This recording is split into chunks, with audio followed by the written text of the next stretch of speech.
each have different skill sets. So I've been real pleased with the group that's been out there that really has worked very hard and really done everything we've asked them to do and try to improve. And I think that's what they've done. They've improved.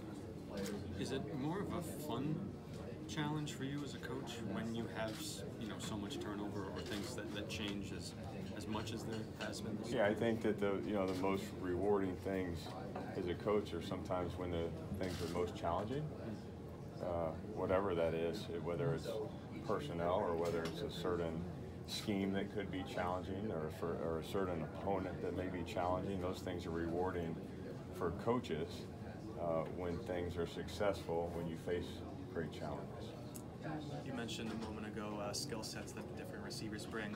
Cordero has a pretty unique skill set compared to many players who've come through here. How do you envision him kind of fitting in as the season gets started? Well, I think that what we've tried to do with this position and our other skill positions is utilize the strengths of the players. And I think that it's important. It's our job as coaches to identify the strengths.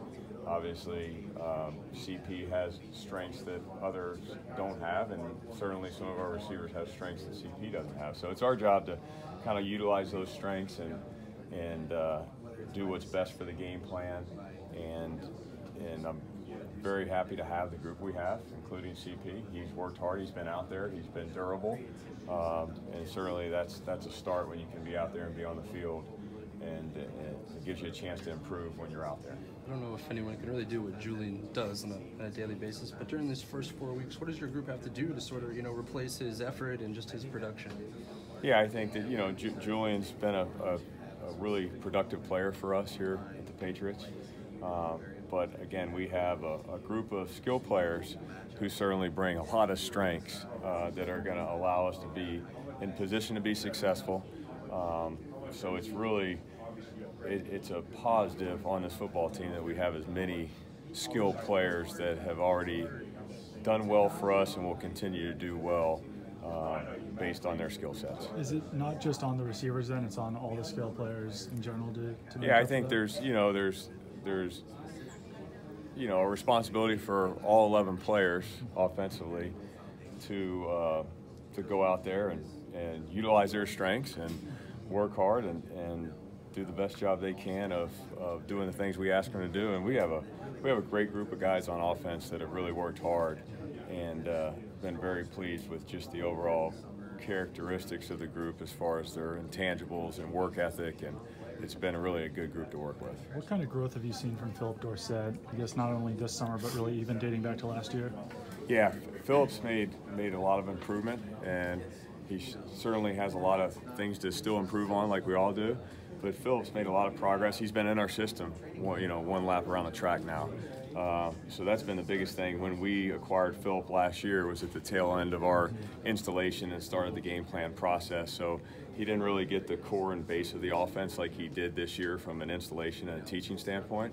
So Philip embraced that. He went back to the basics. He tried to learn the certain aspects of the offense that are the foundation of the offense, and I think that was a difference for him. And he has worked extremely hard, like our other guys have, but he's really made a lot of progress for us, and I look forward and excited to see Phil this year. Jan, you mentioned a couple times that you guys have a good group of skill position players. How often, if ever, do you work with tight ends or running backs that may take on a play-to-play basis a receiver-like role? We have a great offensive coaching staff. I work with a lot of really good coaches, and there's a lot of times where the receivers will work with a certain another coach, and I'll have the opportunity to maybe work on something more specific from a receiver standpoint at another position. So there's a lot of crossover, but again, I'm very fortunate to be around a lot of good coaches on offense that are able to coach a lot of positions. So there's times we all work with different players, and there's no egos on our offensive staff, and everybody is very team oriented, and we just always want to do what's best for the player and the team.